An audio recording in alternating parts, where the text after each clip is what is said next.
El petróleo es el sustento de Rusia, sostiene la economía del país y alimenta su máquina de guerra en Ucrania. Fluye a lo largo y ancho del país en una amplia red de oleoductos y arterias. Pero Ucrania acaba de ir directo a la yugular. Y ahora Rusia está sangrando, perdiendo galón tras galón de su recurso más precioso y valioso con cada día que pasa. Cuanto más pierde, peor se vuelve la situación para su economía, su ejército y su presidente, Vladimir Putin mismo. El incidente ocurrió en el pequeño pueblo de Sirius, no muy lejos de la ciudad turística del Mar Negro de Sochi, en la región de Krasnodar Krai de Rusia. Allí, en la noche del 23 de julio, un enjambre de drones ucranianos llenó los cielos antes de golpear con éxito una instalación de almacenamiento de combustible operada por Lukoil. Pronto surgieron múltiples videos de la escena, filmados por residentes locales mostrando el momento del ataque. En varios clips, se puede escuchar el zumbido distintivo de los drones antes de que suenen enormes explosiones, con enormes bolas de fuego y gruesas columnas de humo llenando el aire. Algunos clips también mostraron a los rusos intentando disparar al cielo y derribar los drones. El Ministerio de Defensa del país afirmó más tarde que había derribado 39 drones ucranianos durante el transcurso de la noche. Con 21 derribados sobre el Mar Negro, 11 más sobre el Mar de Azov y 7 sobre Krasnodar Krai, evidentemente, sus esfuerzos fueron insuficientes, pues varios drones ucranianos lograron atravesar las defensas aéreas rusas y alcanzar sus objetivos. Como confirmó Dmitry Plishkin, jefe del municipio de Sirius, quien escribió en Telegram, hubo un ataque en el depósito de combustible en la calle Tabricheskaya. Por favor, evite conducir y caminar en esa área. Proporcionaré actualizaciones sobre incidentes importantes ahora. Debido al ataque, el cercano Aeropuerto Internacional de Sochi se vio obligado a suspender operaciones durante varias horas, retrasando decenas de vuelos hacia y desde la región. Los hoteles locales también evacuaron a sus huéspedes a refugios subterráneos y estacionamientos mientras las sirenas de ataque aéreo sonaban en toda la zona. Los informes aún no han detallado exactamente cuánto daño se hizo al depósito de petróleo. Sin embargo, dado lo valioso e importante que es el petróleo para el Kremlin, especialmente en el clima económico actual, esto es claramente otro gran golpe para el presidente Putin con el que lidiar. Y es solo el último de una larga serie de ejemplos de Ucrania eligiendo sus objetivos con cuidado, planificando sus ataques con extraordinaria precisión y lloviendo fuego sobre la infraestructura rusa. De hecho, solo un día antes de este ataque, Ucrania llevó a cabo otro ataque eficiente e impactante en el centro logístico ruso de Novocherksk. Sus fuerzas apuntaron a una crítica unión ferroviaria en la que Rusia confía para transportar armas, municiones y combustible a través del país y hacia las líneas del frente de Ucrania. El jefe del Centro para contrarrestar la desinformación del Consejo de Seguridad y Defensa Nacional de Ucrania, Andrei Kovalenko, informó del incidente en Telegram. En Novocherkassk, en el Oblast de Rostov, la infraestructura ferroviaria utilizada por el complejo militar industrial y el ataque militar ruso. Este centro logístico conecta las direcciones estratégicas Rostov-on-Don, Voronezh, Volgograd y Kamensk-Shatinsky. Es a través de este centro que se realiza la transferencia de equipo, municiones, combustible, recursos y personal a la frontera ucraniana. Además, en Novocherkassk se registró el funcionamiento de la unidad logística del Centro 1061 de Materiales Técnicos y Operativos del Distrito Militar Sur de la Federación Rusa, una estructura responsable de la distribución de armas, combustible y municiones. Centros como Novocherkassk son las arterias que alimentan la máquina de guerra rusa. Sin ellos, los suministros al frente se detienen. Justo como dice Kovalenko, estas piezas clave de infraestructura son las arterias de la máquina de guerra de Rusia. Ya sean oleoductos, líneas de ferrocarril o depósitos de municiones, todos proporcionan los recursos esenciales. El Kremlin necesita mantener su invasión en marcha y mantener la presión a lo largo de las líneas, del frente y más adentro del territorio ucraniano. Y es exactamente por eso que Ucrania apunta a este tipo de estructuras de manera muy regular, golpeando una tras otra con sus drones cada vez más potentes, ataques encubiertos y ataques con misiles de largo alcance. Un análisis reciente, realizado por Radio Free Europe, Radio Liberty, en conjunto con Front Intelligence Insight y un grupo de investigadores voluntarios, examinó más de cerca cuánto daño han hecho este tipo de ataques a Rusia. Con algunos hallazgos realmente asombrosos, los investigadores revisaron una serie de ataques realizados por Ucrania entre septiembre de 2024 y mediados de febrero de 2025, observando imágenes satelitales de los sitios, objetivo para obtener una comprensión más profunda de su verdadero impacto. Se descubrió que la mayoría de los ataques exitosos de Ucrania, comprensiblemente, ocurren en regiones fronterizas. Esto tiene sentido, ya que es mucho más difícil golpear objetivos más adentro de Rusia, debido a las muchas estaciones de radar y sistemas de defensa aérea establecidos en todo el territorio. No obstante, Ucrania ha logrado algunos ataques exitosos de largo alcance contra objetivos rusos. Ha golpeado numerosas ubicaciones logísticas en pequeñas ciudades y áreas militares alrededor de Moscú, por ejemplo, cerca de 300 millas de la frontera. Los drones y misiles ucranianos también han golpeado objetivos como la base aérea de Engels, a casi 400 millas de las líneas del frente, e Izhavesk, a más de 800 millas de distancia. En cuanto a los propios objetivos, Ucrania inicialmente tendía a centrarse principalmente en sitios militares centrales, como puestos de comando e instalaciones de almacenamiento de municiones. En septiembre de 2024, por ejemplo, 2 enormes depósitos de municiones en Toropet y Tikhorets fueron completamente destruidos. Ambas instalaciones jugaron roles cruciales en el suministro de municiones de armas pequeñas, misiles y proyectiles de artillería que las tropas rusas usaban diariamente en ataques contra el pueblo ucraniano. Tikhorets también era un centro vital para almacenar municiones de uno de los pocos aliados de Rusia, Corea del Norte. Las estimaciones sugieren que hasta 160.000 toneladas de municiones fueron destruidas en esos lugares, representando un golpe colosal a la logística militar y cadena de suministro de Rusia. Por supuesto, no todos los ataques de Ucrania son tan exitosos. Algunos causan solo daños menores, pero todo suma. Y siempre es útil para cualquier ejército retrasar, interrumpir y disminuir los suministros de armas y municiones de su enemigo. Pero en algunos aspectos, es aún más importante dañar sus suministros de combustible y energía. Ucrania pareció darse cuenta de eso durante las últimas etapas de 2024 y en 2025, como encontraron los investigadores. Las Fuerzas Armadas del país comenzaron a alejarse de los objetivos militares y en su lugar comenzaron a concentrar sus esfuerzos y energías en partes de la infraestructura energética, como refinerías y depósitos de petróleo y gas. Este cambio se refleja en las estadísticas. Por ejemplo, en septiembre de 2024, Ucrania golpeó 7 instalaciones militares y solo 2 objetivos de petróleo y gas. Pero en enero de 2025 fue al revés. Ucrania apuntó a 9 ubicaciones de petróleo y gas y solo a una ubicación militar. Las instalaciones petroleras y de gas son ahora objetivos prioritarios de Ucrania. Con 27 ataques exitosos a la infraestructura energética entre septiembre y mediados de febrero, y varios más desde entonces, incluyendo el último ataque cerca de Sochi. Además, después de revisar las imágenes satelitales de las ubicaciones objetivo, los equipos de investigación encontraron que 97 tanques de petróleo fueron dañados o completamente destruidos durante ese periodo. Pero, ¿qué implica eso para Rusia en cuanto a costos y pérdidas reales?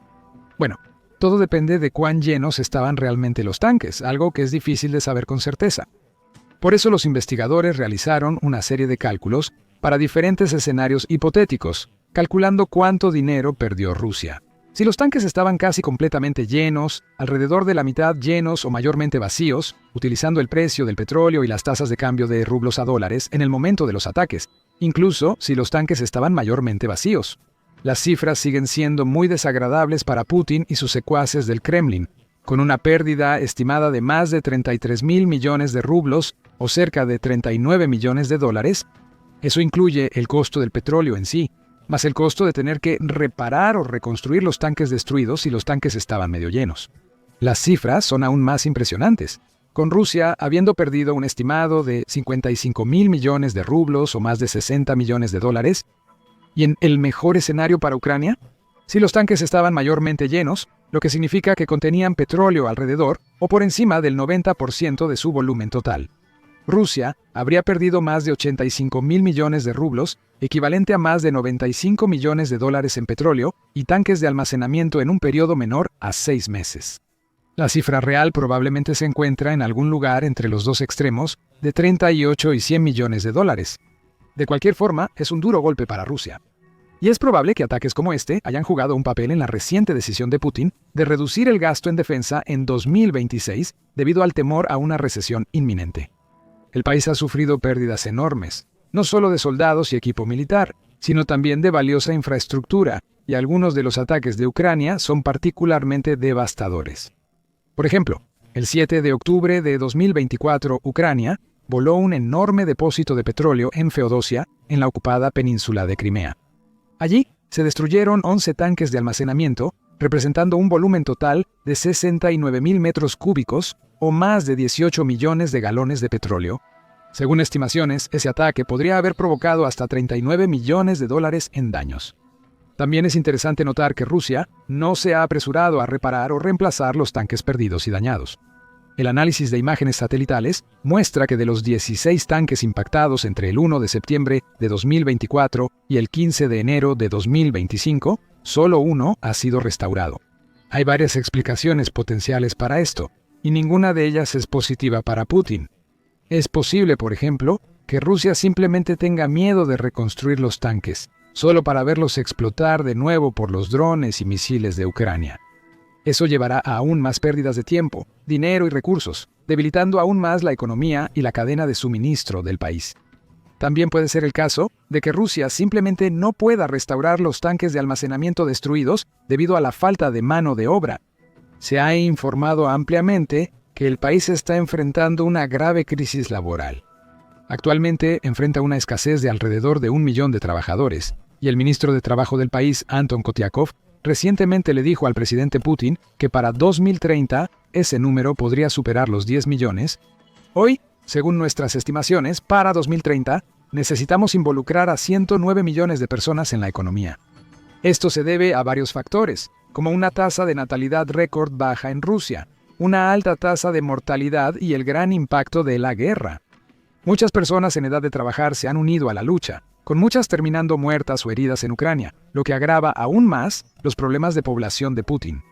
También ha habido una fuga de cerebros, con muchos trabajadores altamente calificados huyendo de Rusia, algunos en protesta contra la guerra, y otros simplemente buscan mejores oportunidades lejos de su patria en dificultades. La situación es tan sombría que un reciente informe del Consejo Atlántico sugirió que la población total de Rusia podría reducirse a la mitad para finales de siglo. Como resultado, Putin está haciendo todo lo posible para aumentar las tasas de natalidad, como ofrecer incentivos monetarios y exenciones fiscales para familias numerosas, mientras insta a las mujeres rusas a tener hasta 8 hijos cada una. En resumen, Rusia está en una situación desesperada. Con tantos incendios que apagar y tantas estructuras que reconstruir, probablemente carece de trabajadores dispuestos y capaces para restaurar los tanques perdidos. Las antiguas instalaciones de almacenamiento están vacías, con solo los restos cenizos y polvorientos de los tanques destruidos que quedaron atrás. Al observar el daño causado a otras piezas de infraestructura energética, como las refinerías, el panorama se vuelve aún más sombrío para Putin. Durante un periodo de 6 meses, desde finales de 2024 hasta principios de 2025, los ataques a las refinerías y sitios de almacenamiento rusos ascendieron a más de 59.000 millones de rublos o más de 700 millones de dólares en daños estimados. Y al tener en cuenta algunos de los ataques a gran escala más impactantes, como el ataque de febrero a la refinería de gas Gazprom Astrakhan de Rusia, que se esperaba que tardara hasta 6 meses en repararse. El daño a largo plazo podría ser significativamente mayor, acercándose a 1.000 millones. En el gran esquema de las cosas, eso podría no parecer tanto, ya que Rusia ganó alrededor de 189.000 millones de dólares solo de las exportaciones de petróleo en 2024. Pero, como se mencionó anteriormente, la situación económica del país empeora día con día. No puede darse el lujo de perder infraestructura petrolera valuada en 1.000 millones de dólares. Y muchos de los ataques de Ucrania son incluso más costosos de lo que parecen a primera vista. Rusia tiene que dedicar tiempo, mano de obra y recursos para reconstruir lugares dañados, reemplazar piezas valiosas de equipo y reposicionar sistemas de radar y defensas aéreas en áreas clave para proteger sus refinerías de más ataques. En resumen, todo el daño que hace Ucrania se acumula y tiene un impacto serio y significativo. El año pasado, por ejemplo, se estimó que los ataques de Ucrania redujeron la capacidad de las refinerías rusas hasta en un 15%. La situación fue tan grave que Rusia tuvo que imponer una prohibición temporal a las exportaciones de gasolina para proteger su mercado interno. En resumen, el país consideró que solo podía generar suficiente gas para su consumo interno, sin excedentes para exportar a sus aliados y socios comerciales. Y debido a que Ucrania ha persistido con sus ataques, esa prohibición se ha extendido, con Rusia revelando que no puede permitirse exportar ninguna gasolina hasta finales del verano, como muy pronto. Si Ucrania mantiene la presión, Rusia podría continuar con su prohibición, perdiendo grandes cantidades de dinero y obligando a sus antiguos socios comerciales a hacer negocios en otro lugar. Esto es algo que Putin toma en serio y personalmente. Durante mucho tiempo ha confiado en los vastos recursos naturales de Rusia para consolidar su posición de poder e influir en todo el mundo. Sin el petróleo y el gas para respaldarlo en tácticas de negociación, regateo y presión, el líder ruso tendría una presencia mucho menor en el escenario global. Es por eso que, en marzo de este año, Rusia realmente acordó detener temporalmente los ataques a la infraestructura energética de Ucrania por un periodo de 30 días, con la condición de que Ucrania hiciera lo mismo. Eso mostró cuán desesperado se había vuelto el Kremlin. Ha mostrado poca disposición para negociar con Ucrania desde el inicio de la invasión, y todas las rondas de conversaciones de paz hasta ahora han sido infructuosas. Aún así, Putin estaba dispuesto a hacer concesiones y efectivamente suplicó a Ucrania que dejara en paz sus refinerías de petróleo y plantas de energía. Al final, el acuerdo no duró, ya que Rusia rompió tontamente las reglas al atacar una red eléctrica el 19 de marzo. Ucrania respondió un día después atacando un depósito de petróleo en Engels y desde entonces ha golpeado varias otras instalaciones de almacenamiento, tanques y refinerías. Pero el hecho es que incluso si la tregua hubiera perdurado, no habría hecho mucha diferencia. Varios expertos coinciden en que un periodo de 30 días no sería suficiente para que las empresas energéticas rusas reparen el daño que Ucrania ha hecho y pongan la infraestructura de petróleo y gas del país de nuevo en marcha. En otras palabras, el daño ya está hecho, y para Rusia ya no hay vuelta atrás. La única esperanza de restaurar completamente su infraestructura energética sería si la guerra terminara. Pero incluso entonces, costaría una enorme cantidad reconstruir todo lo que Rusia ha perdido y la economía del país seguiría sufriendo. Además, otras crisis, como la mencionada escasez de mano de obra, no van a desaparecer mágicamente de la noche a la mañana, incluso si se llega a algún tipo de acuerdo de paz en Ucrania. Muchos expertos también dicen que los intentos de Rusia de copiar el manual de Ucrania y atacar la infraestructura energética de Ucrania son mucho menos efectivos. El ingeniero químico Will Thiel resumió esto diciendo que los ataques ucranianos a la infraestructura energética rusa son, en mi opinión, mucho más efectivos que los ataques rusos a la infraestructura de suministro de energía de Ucrania. El flujo de efectivo del petróleo es rey para Rusia, y podemos ver que los ataques a las refinerías y los centros de exportación han funcionado. Financieramente, esto es crucial. El petróleo es mucho más importante para Rusia que para Ucrania. Por lo tanto, si las Fuerzas Armadas de Ucrania pueden mantener la presión y continuar golpeando sus objetivos con la precisión y eficiencia que han demostrado hasta ahora, no se puede predecir cuánto daño podrían hacer. Incluso podría ser suficiente, eventualmente, para forzar la mano de Putin, llevándolo de vuelta a la mesa de negociaciones para acordar algún tipo de arreglo. De hecho, esta puede ser la mejor oportunidad de Ucrania para terminar la guerra, o al menos golpear a Rusia donde más le duele. Al concluir su informe, los investigadores de Radio Free afirmaron que es probable que los ataques ucranianos a las instalaciones energéticas rusas aumenten en número e intensidad a medida que avanza la guerra. Especialmente porque Ucrania está trabajando duro para mejorar sus capacidades de drones de largo alcance, abriendo nuevos objetivos cada vez más valiosos más allá de las líneas enemigas. Esto ya se puede ver en acción en el reciente ataque a Sochi y otros objetivos. E incluso, las avanzadas estaciones de radar y sistemas de defensa aérea de Rusia claramente no son suficientes para detener a Ucrania golpeando donde quiere, cuando quiere, atacando repetidamente la deteriorada máquina de guerra del Kremlin. De hecho, cuando no están ocupados bombardeando depósitos de petróleo. Las Fuerzas Armadas de Ucrania también han tomado tiempo para borrar los radares de Rusia del mapa, sobre lo cual puedes aprender más en nuestro reciente video que detalla cómo los ataques estratégicos han abierto caminos seguros para que los enjambres de drones ucranianos puedan atravesar. También te podría interesar echar un vistazo a nuestro análisis detallado de cómo Ucrania podría desafiar las probabilidades una vez más e intentar una recaptura completa de la península de Crimea. Por último, no olvides suscribirte a nuestro canal de noticias confiables si aún no lo has hecho. Así puedes mantenerte informado y al día sobre todo lo relacionado con la guerra entre Ucrania y Rusia y otros conflictos clave de todo el mundo.